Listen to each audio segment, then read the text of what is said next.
Hey free-to-play gang, welcome back to another video. Time for some easy content. I mean some Esper review. So this is going to be my final initial opinion about Mateo based on me using him for like the past couple of weeks in various content and how I feel about him after this period of time and whether or not would he be good in many of these areas or not. Okay, so we're going to start off as always with his strengths and then his weaknesses, followed by the rest of the content in this game where he's going to be good at R0 and R2. So we're going to start off with his strengths. So his main strength in my opinion is his single target tempo AFK DPS. I know there is a lot over here, and the reason for that is because all he really needs to do is to drop the spark debuff on one target. So let's say it's a boss, and all of your allies who attack that target and land crits, they're going to inflict extra DPS onto the boss and also push his AP that way, which means he don't really need to be built very fast. He is able to just take a lot of turns because your allies can take turns, and he's also going to deal a lot of DPS just by sitting over there, which is really strong. So in fact, his DPS output outshines Embla right now, which is a major thing.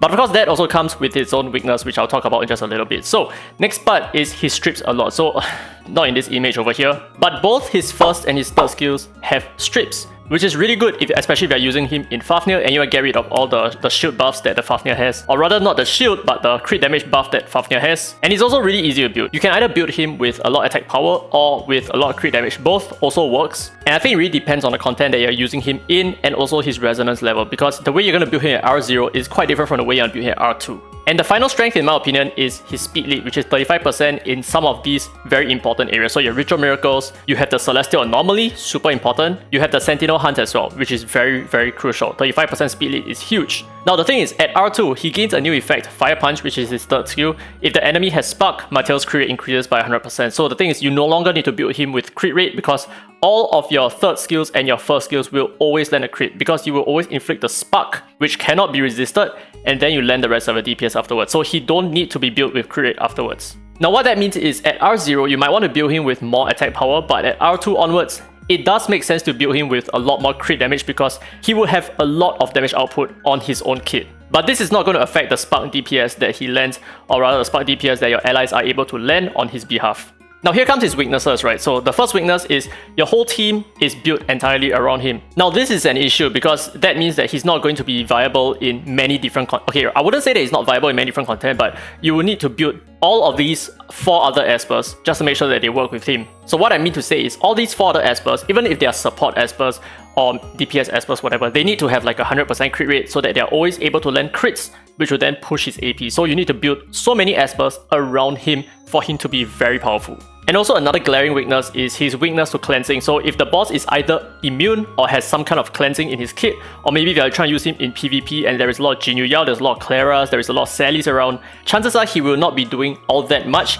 unless he's at R2 onwards. I think when he's at R2 onwards, you don't really need to be worried about losing the spark, because even if the enemy cleanses it, whenever you land your third skill or your first skill, you're always going to have 100% crit rate because you're always going to land a spark before you land your DPS. Alright, so those are his strengths and weaknesses. Let's move on with the rest of the content in this game. So in terms of story and events, his single target's not really that useful unless maybe you're talking about like the boss stages, like up against Sig for example, but I wouldn't really rate him that way. There are many other Espers who would do it a lot better. Sonic Rift, definitely not useful. Cube Miracle, definitely not useful because he only single hits. Now Infernus, Flow Runner, Wind Striker, Shimmerer, I feel like he is a little bit better in Flow Runner and Shimmerer just because he's able to strip buffs in the Shimmerer and he's able to land disease for the Flow Runner boss. Next up for Ritual Miracles, I have not yet tested him for Chronos, but I do feel like he may not shine even though he's able to land the Spunk debuff and he's able to land extra Spunk DPS.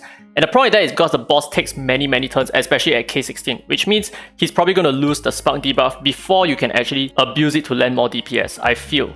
Anyway, for Fafnir, he's going to be excellent. I've already talked about this before. I've already showcased it as well. Shadow Fire, Shadow Stream, Shadow Gale. Now, he's only really good in Shadow Stream in my opinion. And the main reason for that is at R0, he carries a 35% speed lead, which is very big. It's the highest that we have right now. I mean, aside from the Phantom Sisters, but you're not going to be using the Phantom Sisters in this regard, right? Oh, sorry, I'm supposed to change this down to 3. Sorry. His R2 makes no difference to Shadow Stream whatsoever because you cannot debuff the boss, which means his crit rate actually doesn't take place in his kit. Now moving on to Ferbiter, Counter Sonica, and Dark Starlord, all the Sentinel Hunt bosses. Basically, he's like overpowered over there. He has a very good 35% speed lead. He has a lot of single target tempo DPS. So much so that he's going to be the biggest DPS in any one of your teams. Now moving on to each of the tower content, I honestly don't feel like he's any good at all. Because like I talked about many times, you need to have controls, you need to have AoE DPS, and he brings none of those. Now next for the PvP section, we have Point War, we have Knockout, we have warm-up matches, and we have Holo Battles as well. I do feel like at R0 he probably don't carry all that much, but at R2 onwards, I think he's a little bit better because he's not so reliant on the rest of your allies anymore. He's able to deal good damage on his own. So for Point War, for example, I am not super confident that he's going to be really good right now, but maybe at R6, and I have heard of some really endgame whales using him at R6 in Point War, and it is working out pretty nicely for them. And the reason for that is because he's able to upkeep his own standoff buff on himself at R6, which we're not going to discuss for this video because that's, after all, very endgame. And then we have Knockout, we have warm-up matches, and we have Holo Battles as well. I feel like Holo Battles is probably where he shines a little bit better because even at R0 he's pretty decent. I think in Holo Battles, single target damage is probably like the way to go. And at R2, obviously he's going to be a lot stronger because he does a lot of DPS when you don't even need to have any crit rate on him. You just need to build in crit damage and he's going to work perfectly fine.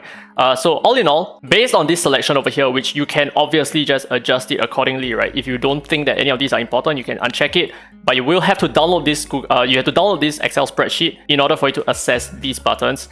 But all in all, average of an A, I think that's totally okay for him. This is what I feel about him as well, or at least for this time being. I do feel like he is very close to an S tier rating because of his relevance in the near future when they're going to release more Celestial Anomaly content, or they're going to release more boss content in the future as well, which they are always going to do, and that is where he's going to be really good at. Similar to Embla, similar to Yuntron, for example. Now finally, let's talk about the ideal equipment sets that I've been running on him thus far. So, okay, I haven't actually been running these on him. I've been using the War set because I am totally out of Ocean sets. I'm totally out of Astro sets as well. But given my experiences, I do feel like the Astro set is extremely important, especially for PvE content. You definitely want to have the Astro set on him. Unless you're using him for Fafnir, then you want to have a little bit more regularity. Then maybe the Wind set or the War set is totally fine, or maybe even the Thunder set as well. But I think in most cases, the War set is going to be like the next best choice for PvE content. So number one, you have Astra and Avatara. Avatara is extremely important. The Ocean set is also not bad if you want to cycle his third skill because his third skill does a lot and his second skill also has a defense break, which is very important for you to have it come around more frequently. Now, another reason why the Ocean set is really good on him is because his second skill has a cooldown of 3 turns and his third skill has a cooldown of 4 turns. So you need to use your third skill first, and then when you take a new turn, you proc the Ocean set, then you have 3 turns cooldown on your second skill and 3 turns cooldown on your third skill, so you can cycle a little bit better in that sense. Now in terms of PvP, I do feel like the Nether set is probably the most important set because even if he takes 0 healing, he's still able to give himself more stacks. So the Nether set is still very important to make sure that he stays alive for the first half of the fight. And when the healing goes down to 0, that's where he starts to deal a little bit more DPS because he already has all the stacks on himself, like all the damage mitigation and all the damage increase that he has in his passive. So that's it for this video. Let me know if you have poop for Mateo. Let me know whether do you share the same beliefs as whatever that I have over here. Do you agree or disagree with anything that I've said? I'm very curious to know more about what you guys think about Mateo at this current point in time. But with that said, if you have any other questions, feel free to leave it down in the comment section below. I will share this Excel spreadsheet with you. You can check it out down in the descriptions below and you can download a copy for yourself and you can select all the checkboxes that you want, and you can also change the scoring if you feel like he's better in certain content or he's like worse in certain content, for example. But anyway, if you guys enjoyed today's content, don't forget to leave a thumbs up. It really helps the channel, and subscribe for more Dislyte content. Now with that said, this has been Derek Free to Play, and as always, I will see you in the next video.